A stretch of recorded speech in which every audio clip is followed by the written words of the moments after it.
Ingat pesan ibu, pakai maskermu, cuci tangan pakai sabun, jangan sampai tertular. Ingat selalu pesan ibu, jaga jarakmu, hindari kerumunan, jaga keluargamu. Upaya untuk kampanye mengenai protokol kesehatan, kampanye bagaimana menghindari. Jadi satu berfungsi sebagai operasi teritorial, satu berfungsi untuk mengedukasi dan membantu kita untuk pengendalian tadi. Nah, itulah sebabnya menurut saya walaupun dia dekat dari Makassar, tetapi dari segi jumlah yang terjadi ya 10.000 berbanding 300 kan bisa dikatakan sangat kecil, ya, sangat kecil. Tidak akan mungkin kita bisa menjadi bebas zero COVID, itu tidak mungkin karena aktivitas masyarakat kita di Makassar. Tapi yang perlu kita yakinkan bahwa jumlah yang terpapar COVID, terutama yang positif, itu harus dikurangi. Jadi grafik yang terjadi itu kan besarnya setelah Lebaran.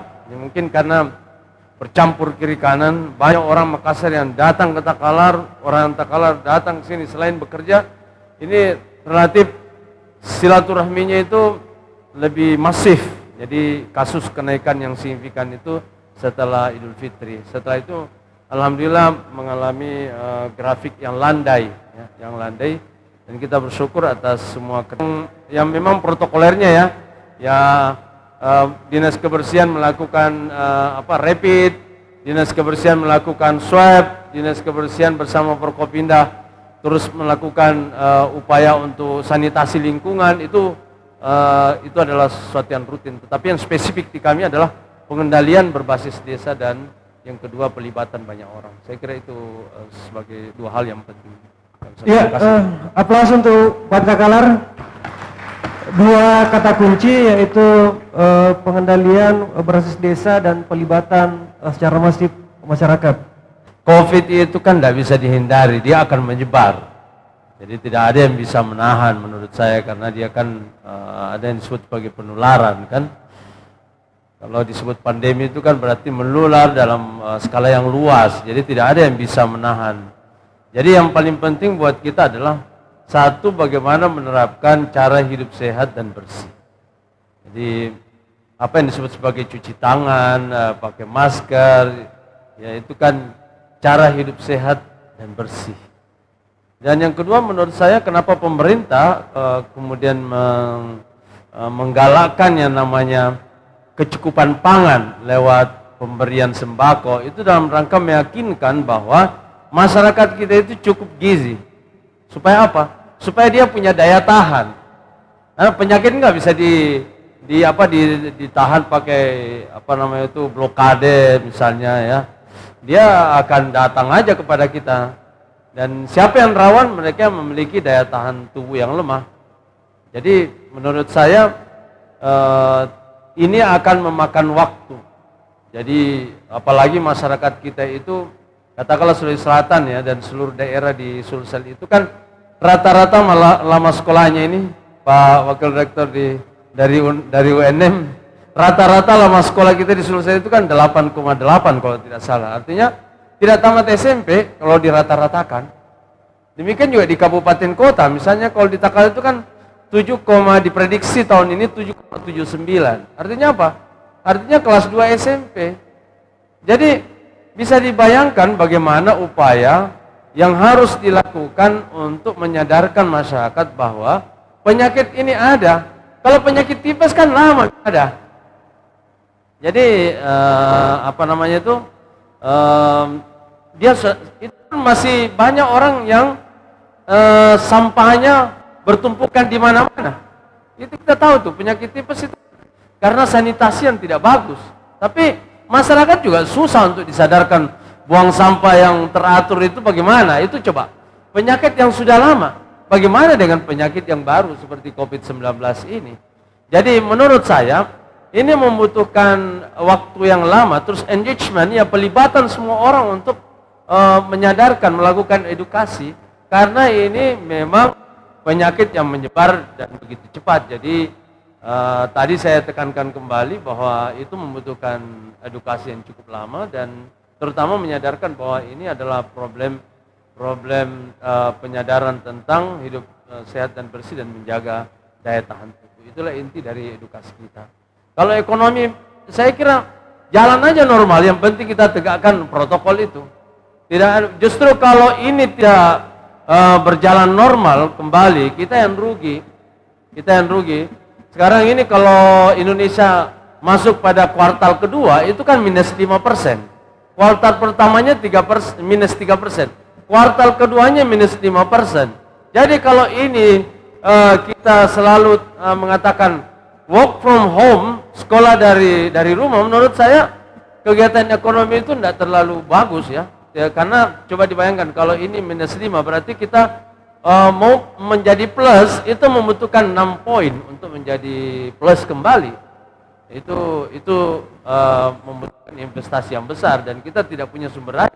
Hampir seluruh negara juga mengalami hal yang sama. Jadi menurut saya kita harus kembali normal, yang penting menegakkan protokol. Terima kasih. Ya, aplaus untuk Bapak Bupati Takalar. Baik, terima kasih. Assalamualaikum warahmatullahi wabarakatuh. Pak Bupati Wajo, Bapak Bupati Takalar, kemudian Pak Dokter, hormati Bapak Ibu sekalian, adik-adik para mahasiswa. Tentu pandemi ini memberikan banyak sekali pelajaran, banyak sekali pengalaman, dan bahkan pelajaran baru ya, seperti yang disampaikan Pak Dokter tadi, bahwa persiapannya tidak ada, tetapi tiba-tiba muncul dan berpanjangan. Dan kemudian timbul di saat media sosial itu marak seperti sekarang ini, dan ini rupanya menjadi ada dua sisi, mengandung dua sisi yang secara positif bisa membantu, tapi di sisi yang lain ternyata banyaknya hoax yang berseliweran. Ini semakin membuat berat tugas-tugas kita semua, tentu terutama para bupati. Nah, masyarakat kita ternyata banyak yang mendapatkan informasi yang tidak terlalu valid. Untuk itu pada kesempatan ini memang mungkin saya hanya mau berbicara tentang beberapa catatan saja, bahwa sekarang ini orang menyebutnya kita sudah masuk pada kehidupan normal, yang normal baru, new normal, dan sepertinya memang banyak kebiasaan-kebiasaan baru yang harus berubah. Jadi saya selalu mengatakan di perguruan tinggi pun atau di lembaga pendidikan pun harusnya kebiasaan-kebiasaan yang akan datang itu harus berbeda sama sekali dengan kebiasaan yang lalu. Tentu juga begitu di pemerintahan. Dan terutama sekali di dalam bagaimana mengupayakan terus-menerus penyadaran masyarakat dalam berpola hidup yang paling tidak 3M tadi itu. Harus memakai masker, kemudian menjaga jarak, kemudian mencari kerumunan. Nah, terkait kerumunan ini, mungkin bagi Bapak Bupati dua-dua bahwa ada event yang besar lagi yang kita hadapi, terutama tahun baru dan Natal. Biasanya kalau malam tahun baru itu terjadi pergerakan masyarakat dari daerah ke Kota Makassar. Mungkin ini perlu diantisipasi, perlu ada antisipasi di daerah bagaimana supaya tidak terjadi pergerakan yang masif dari daerah ke Kota Makassar, karena itu bisa saja nanti akan mempengaruhi kembali terjadinya penyebaran ketika setelah selesai itu, terutama setelah libur Natal dan Tahun Baru tadi. Kemudian yang selanjutnya yang paling yang terakhir menyangkut masalah ekonomi. Saya kira kita sadari betul bahwa ekonomi kita tidak bergerak seperti Pak Bupati Takalot tadi menyampaikan, diprediksi bisa turun sampai minus 3%. Sekarang ini 3%, jangan sampai turun lagi menjadi lebih besar lagi. Nah, oleh karena itu kondisi masyarakat kita sekarang ini memang peran-peran dari semua sumber itu menjadi sangat berarti. Oleh karena itu sekarang ini peran APBD itu menjadi sangat penting sekali, menjadi sangat dirasakan bagaimana dibutuhkannya masyarakat untuk bisa menggerakkan perekonomian di daerah. Jadi Pak Bupati Takalot tadi mengatakan bahwa kesiapan daerah di dalam pendanaan, tapi sekarang kondisi itu APBD itu sangat dibutuhkan oleh masyarakat. Oleh karena itu di dalam perumusannya memang harus memperhatikan aspek pandemi COVID ini, baik di dalam rangka penanggulangannya, pengentasan masalah COVID maupun dalam rangka mendorong menjadi stimulus bagi bergeraknya perekonomian masyarakat.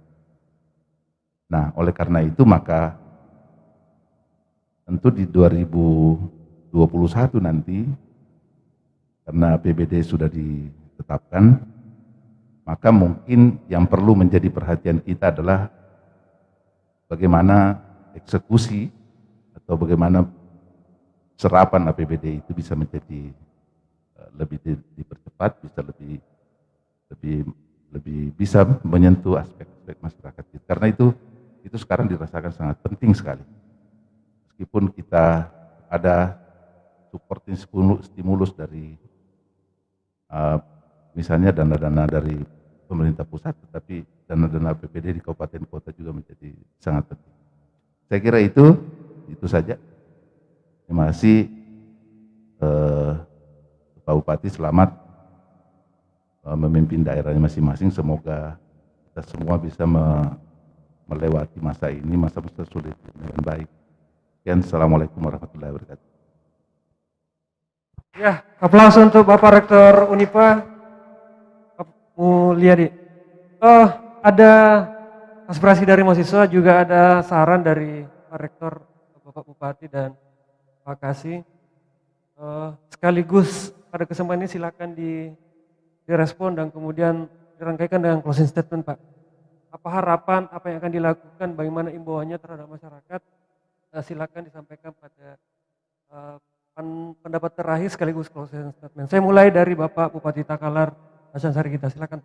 Hadirin sekalian dan pemirsa, saya seperti yang saya katakan tadi bahwa pandemi ini penyebaran virus ini tidak bisa dilawan, dia akan jalan dengan sendirinya dan kita membutuhkan kesadaran orang per orang. Jadi yang kita harus bangun itu paling bagus adalah setiap orang menyadari dan bertanggung jawab untuk mengedukasi orang lain. Karena ini kan menyangkut hajat hidup dia sendiri dan keluarganya.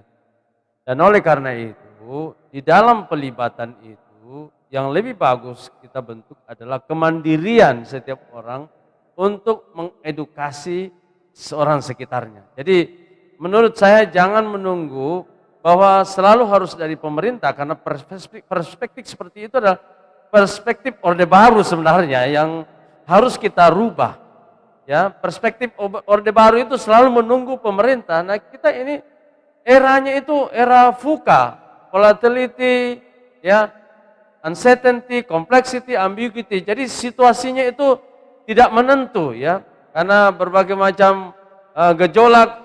Ini situasinya berbeda dengan Orde Baru. Jadi setiap orang harus menyadari bahwa dia berada pada posisi ini dan bertanggung jawab terhadap kesehatan semua orang. Jadi jangan menunggu pemerintah dan pemerintah lagi. Dan saya perlu memberikan informasi bahwa kita di APBD itu sendiri mengalami apa yang disebut sebagai refocusing. Jadi semua daerah di Indonesia ini mengalami pemotongan, kalau di Takalar itu 2 kali pemotongan sudah 120 miliar. Ya.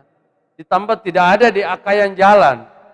Saya kira di perguruan tinggi juga begitu dan di seluruh instansi pemerintah itu mengalami apa yang disebut sebagai refocusing. Jadi sekarang ini eranya adalah ditantang pemerintah daerah itu untuk kalau tidak mau pemotongan, ayo majukan sendiri PAD-nya. Itu yang terjadi. Oleh karena itu, new normal harus mendorong pada kebangkitan ekonomi. Jangan kemudian pandemi COVID menjadi sebuah pembatasan yang menyebabkan ekonomi tidak bergerak. Justru ini akan mematikan kita semua. Jadi intinya itu, mari kita semuanya setiap pribadi didorong untuk memberikan kontribusi di dalam menghidupkan budaya hidup sehat dan bersih, dan dengan new normal kita kembali beraktivitas seperti biasa. Terima kasih. Ya, aplaus untuk Bapak Takalar. Demikianlah seluruh rangkaian fokus discussion group kita. Dan sebelum kita tutup akan ada penyerahan cenderamata dari pimpinan redaksi Fajar, Bapak Arsyad Hakim, kepada 3 pembicara kita. Silakan mengambil tempat di depan, Pak. Yang pertama dulu sesuai urutan pembicara, Bapak Bupati Takalar dulu, sari kita. Demikianlah diskusi kita hari ini. Terima kasih atas keterlibatan semua. Aplaus untuk kita semua. Billahi taufiq wal hidayah. Assalamualaikum warahmatullahi wabarakatuh.